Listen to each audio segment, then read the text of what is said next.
The drawing-room buzzed with an undercurrent of polite cruelty.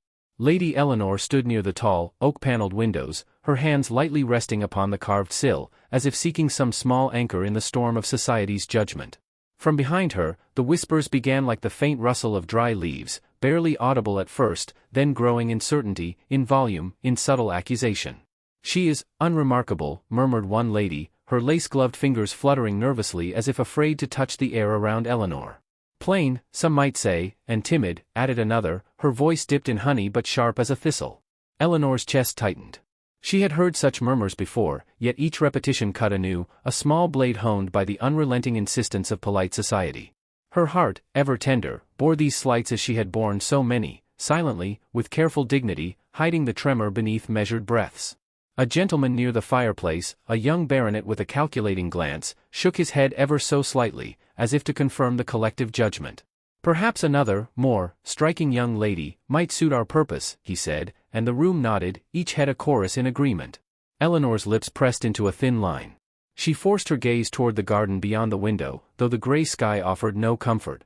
The wind tugged at the ivy climbing the stone walls, and for a fleeting moment, she envied its freedom. The murmurs of disapproval rolled around her like an unkind tide, yet she could not retreat farther than the window. Society's eyes were everywhere, and even her most private corners offered no sanctuary. Her mother, gentle but weary, gave a small, apologetic cough from across the room.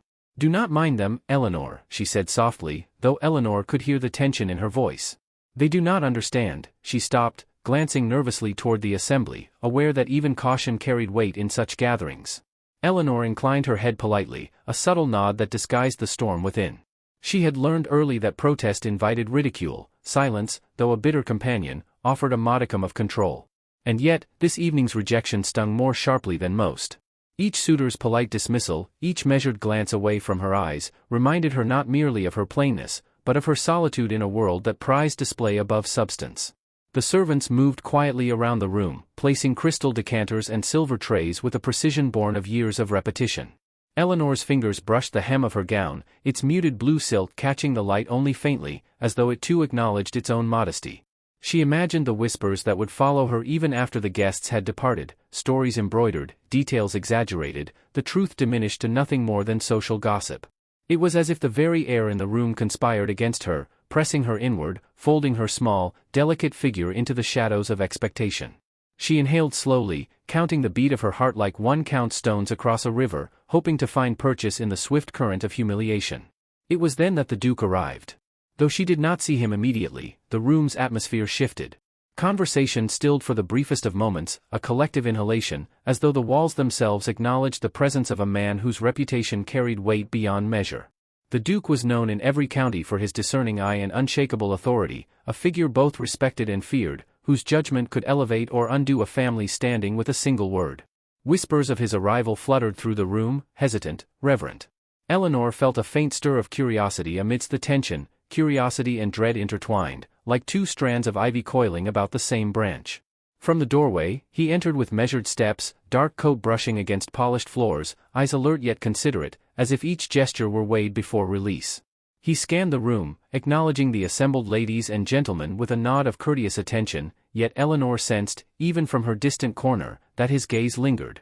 It was not the fleeting glance of superficial appraisal, but a measured, deliberate observation, searching for substance beneath the surface. A small warmth crept through her chest, cautious and uncertain. Could it be that even in a room filled with judgment, someone might see her for who she truly was? But hope, Eleanor knew, was a dangerous thing. She had learned to temper expectation with restraint, for society's whims were merciless and the heart's desires often punished with the sharpest of indignities. As the Duke's gaze continued to sweep the room, murmurs of her prior rejection seemed to swell, an undercurrent she could not ignore. She was painfully aware that he had not approached her, had not yet offered recognition beyond a courteous glance, and the juxtaposition of attention and doubt gnawed at her composure. A trembling of the lips, barely perceptible, betrayed the fragility she so carefully concealed. The baronet, noticing the slight movement, smiled with what Eleanor knew was intended as triumph. "Ah, Lady Eleanor," he said, bowing with exaggerated civility, "I trust your evening is tolerable?" His tone carried the polite cruelty of someone secure in social advantage, someone confident that her worth could be measured and found lacking. Eleanor inclined her head, serene on the surface, though inside a tempest churned. She replied, carefully, quite tolerable, sir. Your attentions are always appreciated." The words were measured, a shield of decorum against the sting beneath. A low murmur of laughter rippled behind her, and Eleanor's gaze shifted briefly toward the grand fireplace, where the warmth of the flames could not reach the cold of social exclusion. Her thoughts wandered, briefly, to the garden she so loved, the flowers that bloomed without judgment, the quiet paths where one could speak freely to the wind, where the only audience was the patient sky. Yet even in this mental refuge, the shadow of rejection pressed upon her, a reminder that beauty and wit, unadorned and quiet, often failed to command notice in a world obsessed with spectacle. And then, as the Duke's presence settled in the room, a subtle change occurred. He moved with a grace that suggested authority yet carried no arrogance. His eyes, dark and discerning, found hers across the room, and for a heartbeat, the world seemed to still. In that instant, Eleanor felt a pang of something unfamiliar, an acknowledgement that she existed, not as a subject for gossip or a measure of superficial worth, but as a person of intelligence, kindness, and dignity. The sensation was fragile, delicate, almost frightening in its intensity. Yet the world around her remained unyielding, and the murmurs persisted. The weight of previous rejections, the sting of whispered judgments, had not vanished. Eleanor's chest tightened again, a reminder that admiration, even a single, piercing glance, could not erase the scars left by months, perhaps years, of dismissal. And still, beneath the trepidation, beneath the cautious hope, a spark had been lit. A spark that promised, perhaps, that the tides of fate might shift, that recognition of true worth could arrive even in a world so bound by appearances. As the evening continued, Eleanor remained poised, outwardly serene, though her mind whirled with possibilities she dared not name aloud. The Duke's attention, faint and deliberate, carried the weight of promise, and she could not tell if it would bloom into warmth or fade into polite indifference. But for the first time that evening, amidst the sting of whispered cruelty and the burden of prior rejection, Eleanor allowed herself the briefest flicker of hope, a fragile, trembling hope that perhaps, in the rigid hierarchy of society, heart and character might yet find their due recognition. And as her eyes met the Duke's once more, a quiet tension settled in the room, like the charged stillness before a summer storm, leaving her breath caught and her heart poised on the precipice of something entirely unknown. The scandal broke before the sun had fully risen, carried on the whispers of servants and echoed in the delicate clatter of fine china at breakfast. Lady Eleanor had scarcely recovered from the previous evening's humiliation when a note was discreetly delivered, folded with care yet humming with the inevitable weight of social consequence. The handwriting was unfamiliar, precise, commanding in its poise, and as Eleanor's fingers brushed the vellum, a shiver ran through her, a prelude to discovery or danger, she could not yet tell. The household had grown restless, the murmurs of curiosity slicing through the quiet morning air like the edge of a finely honed blade. It was a scandal not of impropriety, nor of improvised artifice, but of attention, the kind that aroused envy, suspicion, and the gnawing anxiety of those who measured a woman's worth with cruel precision. The note bore no signature, only a simple message, a word, if you can spare it, in the garden after breakfast. Eleanor's pulse quickened, half with apprehension, half with a flicker of that fragile hope she had scarcely admitted to herself. Who among the noble visitors would summon her thus? What could a gentleman, possibly the Duke himself, wish to discuss that would warrant such secrecy? Her mind raced with possibilities, none comforting, each tinged with the bitter spice of dread. The air in the dining room felt heavier than usual, the clink of silverware and the scrape of chairs magnifying the distance between her and the normalcy she sought. When the last guest had departed for morning promenades, Eleanor slipped through the hallways, her fingers grazing the carved wood panels as if seeking courage. The note had given her little guidance beyond location, and the garden, in the gray light of early morning, appeared both inviting and threatening. She walked with measured steps, aware that every servant's gaze could carry gossip and that every shadow might conceal judgment. Yet, the promise of a conversation, however perilous, filled her with a curious urgency, a sense that her world might shift in ways she could not yet comprehend. By the fountain, cool water rippling under the hesitant light, the Duke waited. He stood straight, coat impeccably tailored, eyes shadowed beneath a measured brow, yet the tension in his posture betrayed the deliberation of one unused to frivolity. When Eleanor approached, he inclined his head, acknowledging her presence with a civility that carried subtle warmth. "Lady Eleanor," he began, voice low and controlled, "I trust one am not intruding upon your morning?" Eleanor dipped her head, careful to maintain composure. "Not at all, sir. The morning is mine to command." She spoke lightly, yet the flutter in her chest betrayed her calm, and she sensed that he had noticed. There was a silent negotiation in these words, an acknowledgement of propriety, a hint of curiosity, a thread of cautious intimacy that neither dared yet fully to articulate. I wished, he said, stepping closer, to apologize for any discomfort my presence may have caused last evening. His gaze held hers steadily, measured, considering, and Eleanor felt the first tremor of something unfamiliar, recognition, not of her appearance, but of her person. It is not often, he continued, that one encounters such quiet wit among those, overlooked by society's eye. The word struck Eleanor with a mixture of relief and disbelief. Quiet wit. Overlooked. No suitor had ever described her thus, no gentleman had so carefully acknowledged the value she possessed beyond mere beauty. She inclined her head, searching for the sincerity in his voice, and found it threaded between the deliberate cadence of his speech and the subtle warmth of his expression. You honor me, sir, she said softly. But I am accustomed to being overlooked. It is easier than disappointment, though not less poignant. He smiled faintly, a gesture of understanding, not mockery. And yet, perhaps, overlooked is not synonymous with unworthy. It seems, Lady Eleanor, that much in this world is misjudged, mismeasured, and hastily dismissed. I find it curious, then, that so few have noticed the merits that reside quietly within you. A tremor of hope, fragile and untested, flickered through Eleanor's chest. The Duke's words were dangerous in their implications. They could uplift or expose, charm or humiliate, but they were truthful, and the honesty cut through the social pretense surrounding her. For the first time, she allowed herself a fleeting sense of validation, a small but profound recognition that her intellect, her gentleness, and her unassuming dignity were indeed seen, even if by only one. Yet society, even in the silent recesses of the morning garden, was not idle. A cousin, envious of any attention the Duke might give, had already noted their interaction. Rumors spread, delicate and poisonous, like a faint perfume that clung to the hem of one's gown. Eleanor heard, through the careful arrangement of words in passing whispers, that her name was under quiet scrutiny. They were alone, were they not? Surely there is more than mere conversation in such circumstances. The insinuation was subtle, yet it carried the sting of accusation, the weight of judgment.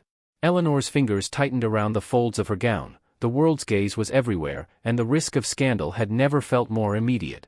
The Duke, aware of the precarious position, did not falter. Ignore the murmurs, he said, voice low, almost conspiratorial. They exist because society fears what it does not understand, because admiration unaccompanied by ostentation unsettles the accustomed order. I am neither swayed by gossip nor bound by fear of opinion. I am guided by merit, and merit, Lady Eleanor, is yours. Her lips parted slightly, the words settling within her like a balm against months of quiet rejection. She could not speak immediately, for the weight of acknowledgement, and the fragile thrill it carried, demanded stillness. The Duke stepped closer, yet not so near as to violate propriety, and placed upon the fountain's edge a small token, a book, leather-bound, with her favorite poet's verses delicately inscribed upon the flyleaf. The gesture was deliberate, subtle, and profound, a statement that admiration need not be loud to be powerful. Eleanor's hand brushed the cover, and a shiver passed through her, part fear, part excitement. A gift. A sign. A recognition of who she was, not how she appeared. Yet, even in this intimate moment, she felt the eyes of society pressing from every imagined corner, the echoes of ridicule and envy threatening to intrude. She had been so long accustomed to silence that acknowledgement itself felt dangerous, intoxicating, and precarious all at once. And yet, beneath the fragile tension, a bond was forming. The Duke's deliberate attention, the subtle defiance of propriety, the quiet valor in seeing her as she truly was, laid the foundation for a connection she had never known she could hope to possess. In the midst of scandal, in the face of envy, in the shadow of whispered judgment, Eleanor allowed herself to feel, not only the sting of past humiliation, but the first, tentative warmth of recognition and respect. As they parted, he inclined his head with a small, measured smile. I shall see you again, Lady Eleanor. There are more conversations to be had, more understanding to unfold. It would be most unfortunate if opportunity were denied before its promise could be tested. Eleanor watched him retreat, the book still clutched lightly in her hand, her pulse a delicate drum of anticipation and fear. The garden felt larger, the morning colder, and yet within her chest, a spark had ignited. Society's whispers remained, sharp and insistent, but for the first time, they were not the only voices she heard.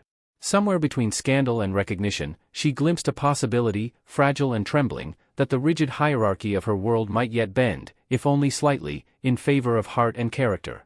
And in that moment, as the first hint of sunlight broke through the gray morning sky, Eleanor understood that her world had shifted, though she could not yet know the full measure of what had begun. The storm came without warning, a sudden crash of thunder that rattled the shutters and sent a tremor through the house, as if the very heavens were intruding upon the quiet of human hearts. Lady Eleanor, seated in the library with the leather-bound book still open upon her lap, flinched at the noise, and for a fleeting moment, the room felt impossibly small, crowded with her fears. She had thought mornings of cautious hope were enough, yet the storm seemed to mock her fragile optimism, shaking the walls as if daring her to imagine more.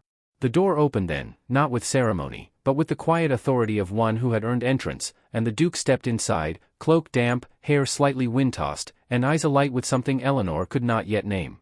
"Forgive the intrusion," he said, voice calm, measured, though the tremor of urgency beneath it was unmistakable. "The weather has no respect for propriety, and it seems it grants me no excuse to delay our conversation." Eleanor's pulse quickened, her fingers brushing the edge of the book as though it could anchor her racing thoughts. She rose slowly, bowing her head in a gesture of acknowledgement and caution. "Sir, you honor me with your presence despite the storm," she said softly, each syllable weighed, careful not to betray the flutter in her chest.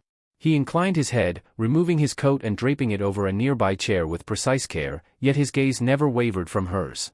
"I wished," he began, stepping closer, "to speak with you honestly, without pretense, without the interruptions of society's judgment or the interference of curious eyes. There are matters, of consequence, I believe, that should be addressed between us, and nowhere more fitting than here, in the quiet, where words may be sincere and uninterrupted." Eleanor swallowed, her throat suddenly dry, and the walls of propriety she had erected against vulnerability trembled. I am uncertain," she admitted, voice trembling slightly. "Honesty is a dangerous thing, sir, and I am ill-prepared for the weight of truths not easily borne." Her hands, pale and slender, gripped the arms of the chair, knuckles paling as if in silent insistence that she remain composed. He regarded her carefully, eyes dark and searching, not with judgment, but with deliberate attention. "Honesty is the only manner in which I have ever wished to know you, Lady Eleanor. The rest is pretense, the polite masks of society, which neither reveal nor conceal what truly resides within. I see you, in ways others fail to do. That, in itself, is a risk, I confess, but one I am willing to bear." Her chest tightened, a cocktail of fear, relief, and yearning, so potent that she felt breathless. No gentleman had ever acknowledged her thus. No suitor had sought to pierce the veneer of propriety to glimpse the substance beneath, to measure her worth by mind and heart rather than by the fleeting charm of appearances. For a moment, Eleanor allowed herself to believe, tentatively, that perhaps this attention was real, sustained, and not merely a polite indulgence born of circumstance. "I have always," she began, voice catching mid-phrase, felt the sharp sting of rejection, the quiet ridicule of those who value only the external. "To be acknowledged for myself alone, without artifice or adornment, it is more than I have ever known." The words fell, almost ashamed, into the space between them, fragile as the lace upon her gown, yet carrying a weight that demanded recognition. He stepped closer, though maintaining propriety, and placed his hand lightly upon the book she had been reading, turning it so that both could see the inscription within. "These verses," he said, voice low, intimate, "spoke to me long before I understood why. In them, I recognized a mind that observes, reflects, and treasures what others overlook. You, Lady Eleanor, embody that same rare quality." Her fingers trembled as she traced the words, feeling a shiver of connection that bordered on the unbearable. The storm outside continued, a low, rolling roar, yet in the library, the world seemed suspended, balanced delicately between revelation and restraint. She looked up, eyes meeting his, and the truth of the moment struck her with the force of a tide. "You see me, truly?" she asked, whispering, almost afraid to hear the answer aloud. "I do," he replied, the simplicity of the words belying the gravity they carried. "And I would see more, should you permit it. There is no artifice in my regard, no fleeting curiosity. Only, the wish to know, to understand, to appreciate the woman who has endured, quietly, nobly, and yet, with spirit intact." The acknowledgement, so unvarnished and earnest, brought tears unbidden to Eleanor's eyes, hot and swift. She pressed a hand to her lips, stifling the tremor that threatened her composure, and felt the heavy weight of years of dismissal and scorn lift, if only slightly. The Duke's attention, deliberate and unwavering, was a balm she had never known she needed. It was dangerous, yes, so much was dangerous in the realm of society, where envy and rumor stalked like silent predators, but it was also intoxicating, a heady promise of recognition, of connection, of something far deeper than mere admiration. "I am grateful," she murmured, voice catching in the fragile rhythm of revelation. "Grateful that someone sees beyond the surface, beyond what is expected or measured. I have longed for this acknowledgement, though I dared not hope it would arrive." He inclined his head, expression softening with a faint, almost imperceptible smile. Hope is often the cruelest companion, he said, voice low, yet sometimes, it is also the most essential. I intend to see if that hope can be justified, Lady Eleanor. If it can blossom into something tangible, something enduring. She dared a small, tremulous smile, a gesture that spoke volumes without breaching the strictures of decorum. It was the first acknowledgement that her heart dared entertain a possibility previously deemed impossible. And yet, even as relief and excitement coursed through her, Eleanor knew the perils remained, the scrutiny of society, the whispers of envy, the fragile line between recognition and scandal. The Duke's interest, deliberate and rare, was not yet a shield against the world's cruelty, it was only a promise, a fragile spark in a realm that valued spectacle above substance. He straightened, taking a measured step back, restoring the space that propriety demanded. I must leave for now, he said, voice steady, though Eleanor detected a note of reluctance beneath the control. But we shall continue this conversation. There are truths yet to be shared, thoughts yet to be explored. I hope, Lady Eleanor, that you will allow me that privilege. Her hands, still resting lightly upon the book, betrayed a faint tremor. She had glimpsed, in the warmth of his regard, a possibility that had long been denied, that her mind and heart could command attention, admiration, and perhaps, love. The storm outside had not abated, yet within the walls of the library, a different tempest had begun, a storm of recognition, intimacy, and unspoken yearning that threatened to overturn the careful control of her life. And as the Duke departed, leaving the faint scent of his presence lingering, Eleanor allowed herself a single, fleeting thought, a hope that was equal parts terror and desire, that perhaps, in a world so quick to judge and so slow to value, someone might truly see her for who she was. And as the door clicked closed behind him, a sudden knock echoed from the hallway, soft but deliberate, leaving Eleanor's heart poised on the cusp of revelation, for she knew instinctively that the next visitor might carry either vindication or further peril. The carriage wheels struck the cobblestones with a resounding crash that reverberated through the estate's courtyard, and with it came a wave of anticipation so thick that even the morning air seemed to hold its breath. Lady Eleanor stood at the top of the grand staircase, gloved hands lightly resting upon the polished banister, her heart caught between exhilaration and dread. The gathering was larger than she had anticipated, guests of both kin and acquaintance filling the hallways with polite chatter that masked an undercurrent of curiosity and envy.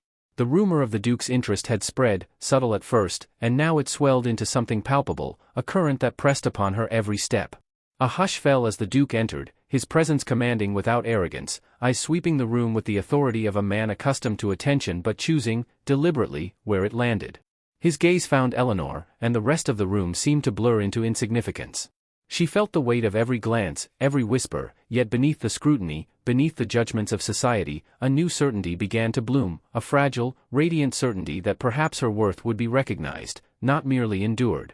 He approached her with measured steps, the clack of his boots echoing faintly against the marble floor, and bowed in a manner that balanced civility with intimate acknowledgement. Lady Eleanor, he said, voice carrying across the hushed hall, it seems the world is not always swift to see what is most deserving of notice. Yet some truths are too plain, too essential, to be overlooked entirely. Eleanor's breath caught, and she inclined her head, scarcely daring to hope that these words were meant for her alone.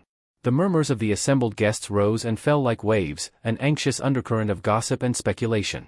Eleanor could feel the invisible weight of their judgments, the subtle calculations made of her stature, her attire, the grace, or lack thereof, in her movements. Yet the Duke's steady presence beside her offered a shield more profound than any ornate gown or carefully chosen gesture. He spoke again, voice deliberate, commanding attention without arrogance. In this room of measured propriety, it is fitting that acknowledgement be given where it is due. Lady Eleanor, I declare my regard openly, for it is neither fleeting nor trivial. Your merit, your intelligence, your kindness, your unwavering dignity, demands recognition beyond the confines of whispered speculation. A stir passed through the crowd, delicate yet audible, and Eleanor felt a heat rise to her cheeks, not from embarrassment, but from the intensity of being truly seen. This was no casual compliment, no idle flattery. It was a public assertion of respect and admiration, delivered with the weight of his station, with a clarity that left no room for misunderstanding. She felt the fragile threads of past humiliation stretch and begin to unwind, the knots of doubt loosening as acknowledgement, so long denied, finally arrived. Some in the room stiffened, murmuring under their breath, their polite astonishment thinly veiling envy. A cousin, ever vigilant and quick to judge, glanced sharply toward Eleanor, lips pressed into a tight line, eyes flicking between admiration and disbelief. The hallways seemed alive with speculation. He names her openly? Bold, audacious, even. Yet the Duke remained unshaken, his attention unwavering, as though the murmurs were nothing more than wind over still water, unable to disturb the gravity of his regard. Eleanor's hands, gloved and delicate, rested lightly on the banister, fingers brushing against the carved wood as if to ground herself. Her heart thundered in her chest, a tumultuous drum of excitement and lingering fear.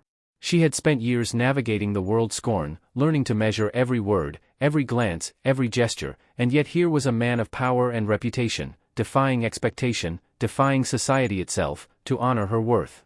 The sensation was dizzying, exhilarating, and terrifying all at once. Your presence here, the Duke continued, voice carrying across the silent room, is not mere coincidence, nor is your merit a subject for quiet debate. It is evident to all who possess eyes to see and judgment to appreciate. I intend no further pretense. Lady Eleanor, will you allow me the honor of your acquaintance, beyond casual conversation, beyond fleeting observation, in the manner befitting both our stations and our inclinations?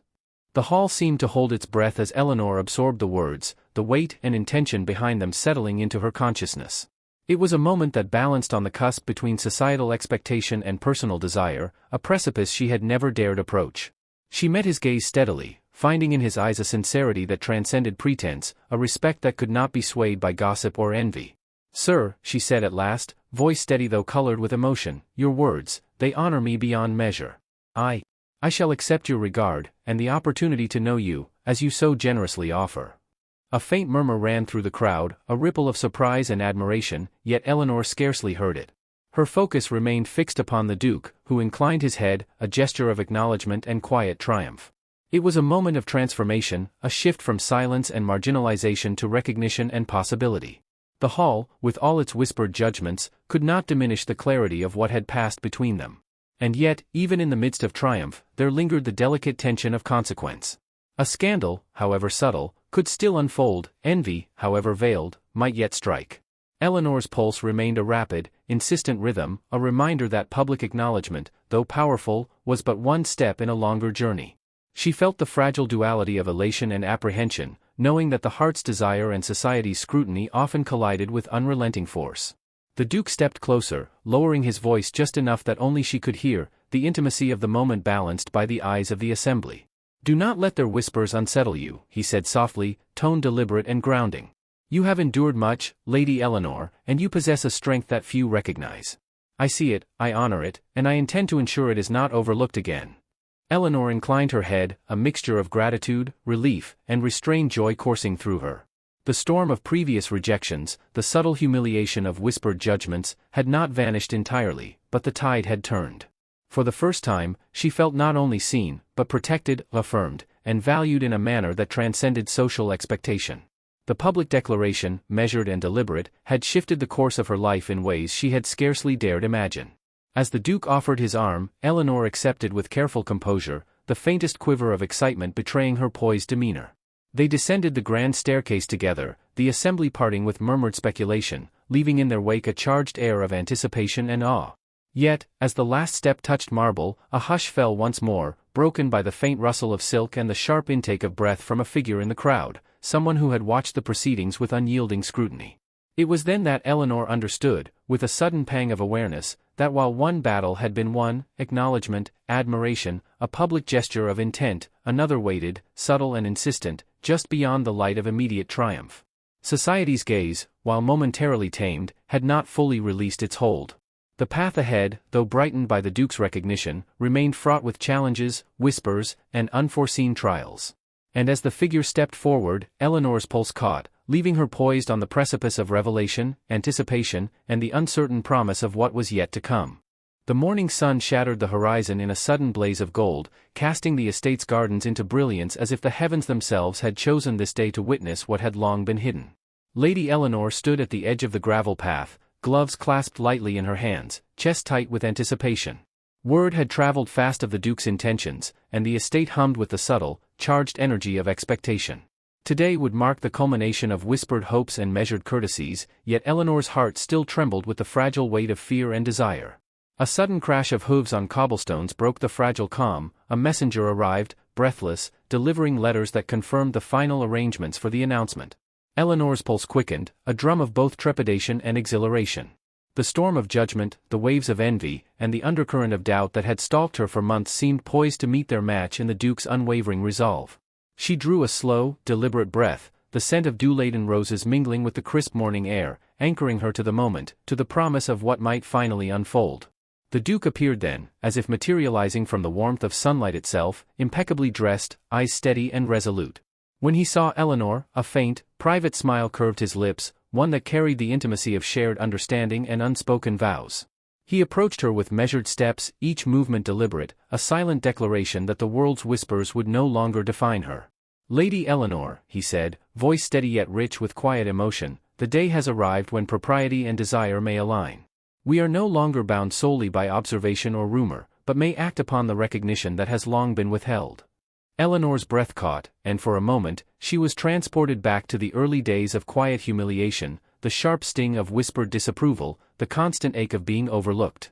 All of it, the whispered judgments, the polite rejections, the envy cloaked as advice, faded beneath the weight of the Duke's words. She inclined her head, meeting his gaze, and the past seemed to shrink into insignificance. "Sir," she whispered, voice steady though laced with emotion, "your words honor me more than I can express. I have longed for acknowledgement of who I am, and now? I feel that longing fulfilled." The crowd assembled in the garden parted respectfully as the Duke took Eleanor's hand, guiding her along the gravel path toward a small gathering of witnesses who represented both family and society. The air was alive with anticipation, yet there was a palpable hush, an unspoken respect for the gravity of the moment. Eleanor felt the warmth of his hand, strong yet gentle, and in that simple contact, the distance between humiliation and recognition dissolved entirely. It was a small gesture, yet it carried the weight of profound assurance. She was seen, valued, and cherished. The Duke addressed the assembly, voice carrying with clarity and authority, yet softened by genuine admiration. "Ladies and gentlemen, it is often said that society measures a person's worth by the elegance of their appearance or the fleeting charm of beauty. Yet merit, character, and grace, qualities far rarer, are the true marks of distinction. Today, I declare that Lady Eleanor, whose intelligence, kindness, and unwavering dignity have captured my regard, shall be my companion in all things henceforth." A ripple of surprise passed through the assembly.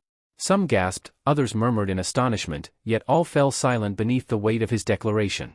Eleanor's pulse thundered, a mixture of relief, joy, and disbelief coursing through her veins. She had long endured the sting of rejection and the cold gaze of judgment, yet now, in the clarity of recognition, she felt an affirmation so complete it left her breathless. The Duke's words were no mere courtesy, they were a shield, a sword, and a benediction all at once. Her mother, standing discreetly to the side, pressed a hand to her lips, tears of pride and relief glimmering in her eyes. The Duke's acknowledgement had elevated not only Eleanor but her entire family, shifting the delicate scales of society's judgment.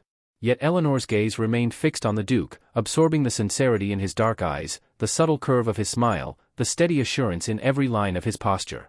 In that moment, she knew with unshakable certainty that his regard was unwavering, that his admiration was not superficial, and that their bond was more than circumstance, it was chosen, deliberate, and enduring. He drew her slightly closer, lowering his voice so only she could hear. "Do you understand, Lady Eleanor, that what is spoken here is but the beginning? Society may whisper, they may judge, they may attempt to unravel what we create, but I am resolved.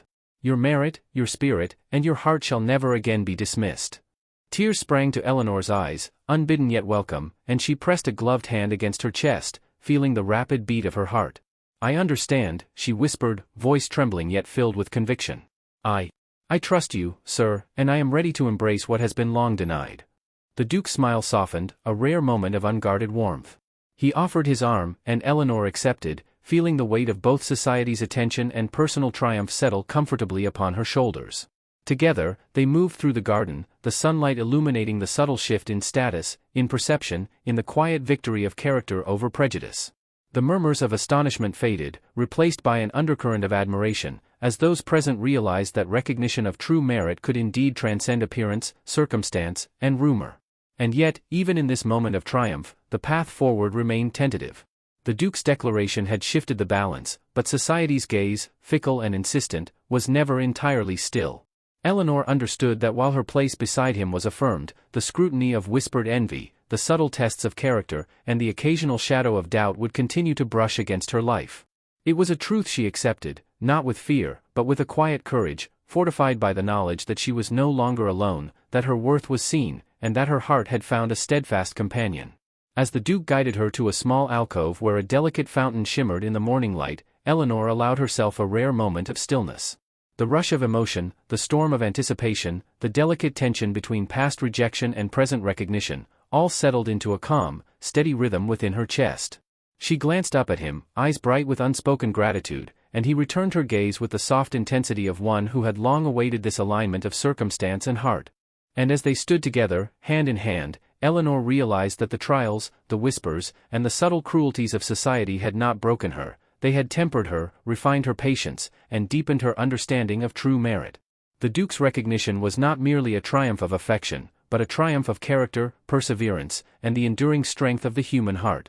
Yet, as they turned to walk slowly through the garden, the sound of distant carriage wheels echoed once more across the estate grounds, a reminder that life, with all its unpredictability, continued beyond this moment of personal triumph.